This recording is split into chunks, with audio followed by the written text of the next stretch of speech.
ना पढ़ेगा इंडिया और ना ही आगे बढ़ेगा इंडिया। जी हाँ, फर्जी विश्व गुरु भारत को अनपढ़ बना रहे। मोदी राज में देश की शिक्षा व्यवस्था पर रोजाना ताला लग रहा है। हर दिन औसतन 25 स्कूल बंद हो रहे हैं और पिछले 10 सालों में करीब 93,000 से 94,000 सरकारी स्कूलों पर ताला लग चुका है। और ये आंकड़े वाकई हैरान करने वाले हैं, लेकिन अभी की सच्चाई यही है। उत्तर प्रदेश और मध्य प्रदेश जैसे राज्यों में सबसे ज्यादा स्कूल बंद हुए और बिहार की हालत तो और खराब है। स्कूल होते हुए भी शिक्षक पढ़ाते नहीं है क्योंकि वो खुद अनपढ़ है। और उनसे जाकर सवाल भी कोई क्यों ही करे, क्योंकि जब जिस राज्य का सीएम खुद अनपढ़ हो तो शिक्षकों से क्या उम्मीद की जा सकती है। जी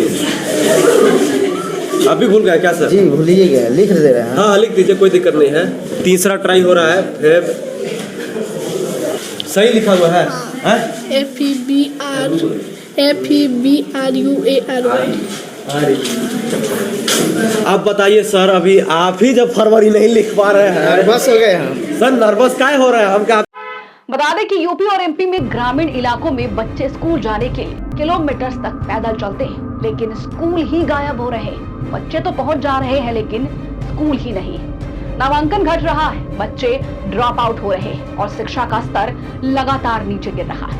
अंधभक्तों के दौर में शिक्षा खत्म होती जा रही है, तो यही तो है मोदी का न्यू इंडिया।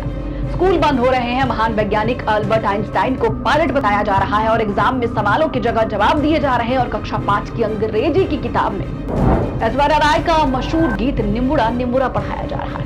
और इस जैसे राज्यों में प्रिंटिंग पर लापरवाही सामने आ रही है और जहां 10 साल के बच्चों को फिल्मी गाने के बोल पढ़ाए जा रहे हैं। तो ये हाल है मोदी राज में एजुकेशन सिस्टम का। वैसे जिस देश के मुखिया ही 1+1 को 11 बताते हो और खुद को आर्यभट्ट समझते हो, तो उनसे उम्मीद भी और क्या की जा सकती है। ऐसा वैसे आपने सही कहा, एक के पास एक है तो 2 होता है, लेकिन एक के साथ एक होता है तो 11 हो जाता है। और सच्चे अर्थ में आज भारत और ऑस्ट्रेलिया साथ साथ है, इसलिए 1 एक के बगल में एक 2 नहीं हो रहा, एक के बगल में एक 11 हो रहा है।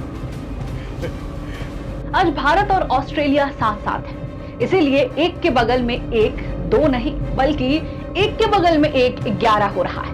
कबीर ने ठीक ही कहा था कि भोया पेड़ बबूल का तो आम कहां से हो। फर्जी डिग्री वालों को अगर प्रधानमंत्री बनाओगे तो शिक्षा कैसे मिल पाएगा। फर्जी डिग्रियां, गलत इतिहास और राजनीतिक प्रचार के बीच असली शिक्षा लगातार दबती जा रही है और शिक्षा बचेगी भी कैसे। आज देश में निजी स्कूल बढ़ रहे हैं लेकिन सरकारी स्कूलों की हालत खस्ता है। बच्चे बुनियादी पढ़ाई के बिना नहीं रह पा रहे हैं। एनईपी 2020 की बातें होती है लेकिन जमीन पर अमल नहीं है, रोजगार नहीं है, स्किल्स नहीं है, सिर्फ जुमले और फोटोशूट है। भाइयों और बहनों, वक्त आ गया है कि सोचने का कि अगर शिक्षा नहीं बची देश में तो बच्चों का भविष्य क्या होगा। न पढ़ेगा इंडिया तो आखिर कैसे आगे बढ़ेगा इंडिया।